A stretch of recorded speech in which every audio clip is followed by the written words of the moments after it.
خۆشەویستان دووبارە سڵاوتان لەبێت و ئێمە بەردەوام ئەبین ئەچینە لای تەوەری کۆتاییمان لا تەوەری کۆتاییماندا لە سلێمانی دومین فستیڤاڵی عێراقی نێودەوڵەتی بۆ چێشتلێنان ساز دەکرێت بە بەشداری دەیان شێف لە ناوخۆی عێراق و دەرەوەی عێراقیش بەشدار دەبن لەو فستیڤاڵەدا. ئێمە ئەمانەوێت زانیاری زیاتر لەسەر فستیڤاڵەکە وەربگرین با میوانداری زۆر بەڕێز کاک ئەنمار عەبدولستار و کاک فیراس عەباس کە هەردوو بەڕێزیان شێفن. سڵاوتان لێبێت و بەخێر بێن. سڵاوتان لێبێ، بەیانیتان باش. زۆر بەخێر. کاک ئەنمار بە سەرەتا هەر بەگشتی باز لە فستیڤاڵەکە بکەین. سپاسان دەکەم بۆ ئەو دەرفەتەی کە ڕێخستان بە ئێمە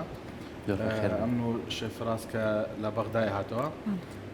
فستیڤاڵی عێراق نوێی دەوڵەتی ئەوە دووەم ساڵ لە کوردستان ئەکرێتەوە، ساڵی یەکەم کە لە هەولێر کرایە، ئەو ساڵش لە سلێمانی. طبعاً لە پشت هەر ماندیبوونێک مجموعی کەسان هەیە کە ئەو فستیڤاڵان ڕێیان خستەوە و ماندیبوونێکی زۆریان تێدایە. بەڕاستی پێزگەر کە ئێمە دووری خراون لە بەغدا و لە کوردستان ستافمان زۆرە و ماندیبوونێکی زۆر، بەڵام هەیەی گەشت و گوزاری کوردستان بەسەرپەرشتی ئەمەد جەلال بەڕاستی دەورەکی حتا حەد لە ئەو فستیڤاڵەی یعنی تەوەقع ناکەم چ ماندیبوونێکیان کرایە حتا ئەو فستیڤاڵی دووەم نسخە ئەکرێتەوە لە سلێمانی. فستیڤاڵێکی نیو دەوڵەتیە لە بینی 35 دەوڵەت چێش پرجێ ئەکرێتەوە. شێفەکانی دنیای کە کۆ دەبن لە شوێنەکی کواتە فستیڤاڵەکە مهمە. ئەمڕۆ وەکو چێژلێنەری کوردی و عێراقی پێویستە بە هەموو شێوازەکان دەرەوەی وڵات و ناو وڵاتی خۆی بە شێوازەکی زۆر مهمبی کە ئەتوانی فلکلۆر و خواردنی کوردواری و عێراقی بە شێوازەکی زۆر پرۆفشنال بەڕێکێت، چونکە خواردن تەنها نیە دروستکەن، پێویستە زانیاری زیاتری هەبی لەسەرە و پێویستە شێفەکانی بیانی معلوماتی زیاتر لەسەر هەبی کە دێنەوە بۆ وڵاتیمە. پێکمانە ما گرنگی و تایبەتمەندی خۆی هەیە بۆ هەر پارێزگایەک بێ لە عێراق. ئەم جاریان ئەم پشکەبەر شاری سلێمانی کەوتۆ پارێزگای سلێمانی کە خۆشە ئاماژە و پیاخات و ئەمە ڕۆڵێکی بەرچاوی هەیە لە گەشت و گوزارە کەوێ بژانەوەیەکی یەکجار زۆر بە ناوچەیەوە دیار بێت. پێمان خۆشە باسی چۆمان بۆ بکەی ئەم ساڵ ئامادەکاریەکان بە باشی کراوە بۆی کە بتوانن فستیڤاڵێکی تێر و تەسەل پێشکەشی خەڵەکەن. بەڕاستی ئێمە ساڵی یەکەم کە دەستمان پێکرد کو نوێکی نوێ دەست پێ دەکەی، دەستمان پێکرد کەس زانیاری لەسەر نییە فستیڤاڵ معنای چییە، چێژنێرە چۆن کۆ دەبی، چۆن چێژ برچەیەکەن. چونکە ئێمە تاکە کەسێک پێش تقریبان 8-7 ساڵ شێف فراس کە سەفەر دەکاتە بۆ وڵاتەکان وەکو حەکەمەتی دووەلیە لە عێراق تاکە حەکەمەتی ناوی نووسرایە لە وڵاتەکانی ئۆڕۆپی و وڵاتەکانی عەرەبی کە حەکەمە، دەستمان پێکرد بۆ ناکرێتەوە لە وڵاتی ئێمە فستیڤاڵێکی بە شێوازێکی جوانبی کۆمەڵێک شێفی بیانی کۆ دەکاتەوە.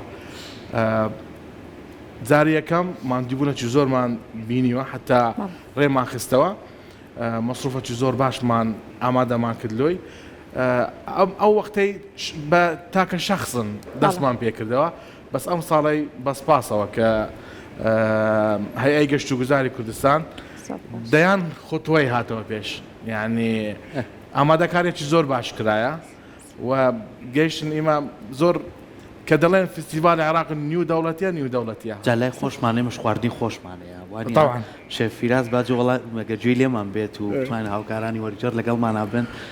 زۆر بەخێر بێیت، دڵخۆشین ئەم جارە لە پارێزگای سلێمانیت. پێمان بڵێ بەشداریکردنت لەم فستیڤاڵەیە و لە پارێزگای هەرێمی کوردستان بۆ شێفێکی تۆ دادوەریش کە بەشداری لە چەند فستیڤاڵ کردووە چەند دڵخۆشیت پێرە؟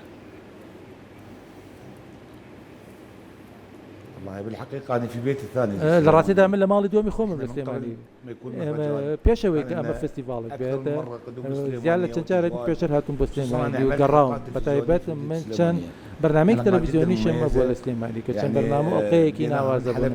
لە هەڵەبجەوە دەستمان پێ کردووە و کە ئاخر خاڵە لە پارێزگای سلێمانی لەگەڵ وڵاتی ئێرانی دۆستە و لە کۆتاییشدا گەیشتنە ئەو هەوارگایی کە لە بەردەماندا زیاد لە چەند بەرنامەیەکمان کردو بۆ ئامادەکردنی خواردنی کوردی ئێستا لە سلێمانی زۆر ناوازە بووە چۆن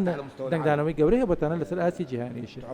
خۆتان باش دەزانن کارکردن لە ناو سروشتا جیاوازە وەک لە چاو کارک لە ناو ستۆدیۆدا لەگەڵ چەند چێژنەرێکی کووردە کارمان کردووە لەو ناوچانە هاوکاریان کرد یارمەتیان دایم پشتیوانیان کرد بۆ ئەنجامدان و ئامادەکردنی ئەو بەرنامانە من پرۆگرامی خۆمم هەیە لە تەلەڤیزیۆنی عێراقی پرۆگرامی ئەلمەطبەخ پرۆگرامێکی ڕسمیە لە کەناڵێکی ڕسمیە لە بەغداد و گەشت و گەڕانم زۆر هەیە لە پارێزگەکانی عێراق بەڵام لە سلێمانی جوانێکی تایبەتیم بینی بەتایبەت لەم پارێزگا ئەوە ژانی دام و پاڵی پێوەم کە بیر بکەینەوە فستیڤالێکی گەورە لە سلێمانی ڕابخێن و بەشێکەوەی لەکردنەوە بڕیارە بدەین خاتوو ئەمەل جەلالە سەرۆکی دەستەی گەشتوگوزارە لە سلێمانی یاخود لە هەرێمی کوردستان ڕاستیدا کارێکی بەردەوام دەکاتە بەبێ وەستان کۆڵنەدەرانە کار دەکات و لەسەر هەشتێک ڕێبکەوین ئەو پێشوادەکەی خۆی بۆمان ئامادە دەکات بۆیە هاندەر و پاڵنەری سەرکی ئێمبێەوە بۆ ئەنجامدان و ڕێخستنی فستیڤاڵی نەودەوڵەتی عێراق بۆ چێشتێنە لە هەر شوێنێک بێت لە بەسڕە بێت لە بەغا بێت لە سلێمانی بێت لە هەولێر یا لە دوگە لە هەر پارێزگایەکی تر و پشتیوانەیەکی باشمە پێشکەش دەکات بۆ هەموو وردەکاریەکان و بزاڵبوون بەسەر ئاستەنگەکانە بۆیە ئەو پاڵپشی سەرەکی ئێمە لە فستیڤاڵەکانمان بۆیە لە ڕاستیدا شاری سلێمانی شاری ئەفسون و جوادیە شایانی ئەوەیە کە هەموو جیهان و خەڵکی هەمووان بێن سەردانی بکەن و ببینن بۆیە ئێمە سەردانی زۆرێک لە وڵاتەکان بکرد و هیوادارین ئەوانیش بێن سەردانیمان بکەن و لە فستیڤاڵەکەدا ئامادە بن و بۆیە دەمانەوێت خەڵکی بێن جوانی سلێمانی ببینێنن و گەڕاوین سەفەرمان زۆر کرد لە وڵاتانە و هەموو شتێک هەیە تەنیا جوانی ڕۆح نەبێت کە زۆر قورسە بەڵام ئەوەمان لە سلێمانی بینی و دەستمانکە و خەڵکی زۆر باشن ئاو هەوای پاک خاکێکی پاک و تەنان ئاوەکەشی جیاوازە سبحان الله تامێکی هەیە شیرێکی تێدا و قسێ دەیکەم پێشی زیاد لە چەند جارێ کردومە وتومە چەند ئەڵقەیەکم لە سلێمانی کردو هاوڕێم زۆرە سلێمانی تایبەتمەندی خۆیە بە خەڵکەکەی بە کەسەکانی بە خواردنەکەی پێش بخوا فستیڤاڵێکی ناوازە دەبێت ئەم ساڵ و فستیڤاڵێکی نێودەوڵەتی ناوازە دەبێت دەروەکو فەرمووتان بەڵام گەورەتر خۆتان دەزانن یەکەم دڵۆپە باران قورس دەبێت ڕاستال ڕابطە فستیڤاڵێکمان کرد لە هەولێر کە زۆر سەرکەوتوو بوو یەکەم فستیڤاڵ بوو لە ڕۆژهەڵاتی ناوەڕاست لە ڕووی خزمەتگوزاریەکان و لە ڕووی ڕێخستنەوە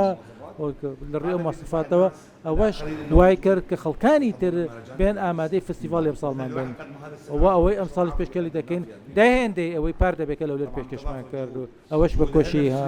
هەمووان کە سوکارمان لە سلێمانی کە سوکارمان لە هەولێر ئەوانەی کە پشتیوانێکی گەورەیان پێشکەشی کردین وە کە سوکار و خەڵکیش لە پارێزگەکانی تر کە یارمەتیان دای بە پشتیوانی پاڵپشتیکردن و ئامادەبوونیان پشت بەخوا ڕۆژی کردنەوە هەڵوەستەیەکی ناوەزمان دەبێت لە بواری چێشتنیان لەسەر ئاسی جیهان نەک لەسەر ئاسی عێراقە و کاروانێکی گەورە دەبینین و بۆ چێشتێنەران یا بۆ شێفەکان بە جلوبەرگیان بە پۆشاکەکان کە نیشانەیەکە بۆ دڵپاکیان لە شاری جوانی لە سلێمانی و ئاڵای وڵاتەکانیان بەرزەکانەوە ئاڵای عێراق خۆشەویست بەرزەکانەوە چ ئاڵای عێراق وە یا ئاڵای هەرێمی کوردستان بێت بە هەروەها ئاڵای ئەوانەش کە سپۆنسەری فستیڤاڵەکە دەکەنەوە و دەچین بەرەو شوێنی کردنی فستیڤاڵەکە ئینشەڵڵا ئەوەش پشتیواری دەکەن بەشاری دەکەن لەگەڵماندا چکە ڕووداوێکی گرنگ و بەناوبانکە لە ناوچەکە و لە هەموو جیهاندا ئەوەش ئەو پلانەیە کە ئێمە دامان ناوە بۆ ئەوەی شتێک پێشکەش بکەین کە لە بیرەوەریدا بمێنێتەوە و لە سلێمانی دەبمێنیتەوە کە فستیڤاڵێک وەرڕێکخراوە بێگومان ئەوەش دەبێتە عورفێک لە سلێمانی دەست پێ دەکات کاروانەکە و ڕێڕۆیشتنەکە و ئەو ئیڤنتەی کە ئەنجام دەدرێت پێش فستیڤاڵەکە ئێمە ماوەیەک لە تونس بووین من بانگەش کرا بووم لەلایەن وەزارەتی گەشتوگوزاری تورکیەوە ئامادەی یەکەم فستیڤاڵ بووم ئەو ئیڤنتە ئەوەیەکی سادە و بچکراوە ئەنجامدا ئەوەی ئێمە دەیکەین گەورەتر دەبێت لە تونس 20 شێف هەبوو بەڵام ئێمە لێرە زیاد لە 100 شێفمان دەبێت لەگەڵ ناوپشیوانەکان کە لە جیهانەوە دێن و لەگەڵ بەرپرسانتە کە ئەوانش ئامادەی فستیڤاڵەکە دەبن. طيب کاکەن مار لەگەڵەوەی کە بەدەیان شێف بەشدار ئەبن لەو فستیڤاڵە ئەگەر ئاماژە بۆکەی شێفەکان سیاسەوانی ناوخۆی عێراقن یاخود دەرەوەی عێراقیشی تێدایە بێگومان ئێمە لە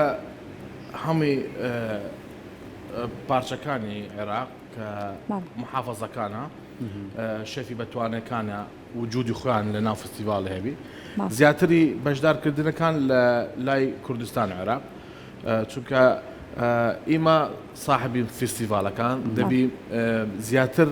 استفادەی لەو فستیڤاڵی کە شێفەکانی عێراقیەکانە زیاتر شێفەکانی بیانی لە هەموو وڵاتەکان فەریقێک دێنەوە مەجموعەیە سەرۆکە لەگەر 2-3 کەسن تقریبا 35 دەوڵەت بە تەمسیلی اتحادەکانە وجودی خۆیان لە شاری سلێمانی و بەڕاستی لە هێستا منافەسەی زۆر گەرم بوویتەوە یعنی لە بینی خۆیانە قسەی ئەکرێتەوە کە ئەمن یەکەم دەردەچم ئەو وڵاتی دەرێنە ئەمن دەردەچم ئامادەکاری لە بینی خۆیان ئەنێرن چۆن ئامادەکاریەکی دەکرێت ئێمەش بەسپاسەوە کە لە سلێمانی و لە هەولێر دوو فەریقەکی تایبەت و لە بەغداش ئامادەمان کردەوە بە سەرپەرشتی شێفەکانی گەورەی شێف ئەحمەد زەراری و شێف قاسم لە بەغدایە و شێف عومەرە و شێف سەرمەدوانە کە ئەوانە دەستیان پێکردەوە هێستا ئامادەکاریەکی چێژێنەکان چونکە بۆ ئاخری حەزمان لێمە وەکو عێراق ببنە خەڵاتی یەکەم بۆ مەبی چونکە ئێمە زیاتر لە 150 شێف بەشدار دەبی حەزمان لێ لۆمابی بەڕاستی ئەو شێفانە لە دەرەوەی دێنەوە ئەوان زۆر تەجروبەیان هەیە زۆر بەقووەتن چونکە ئەوانە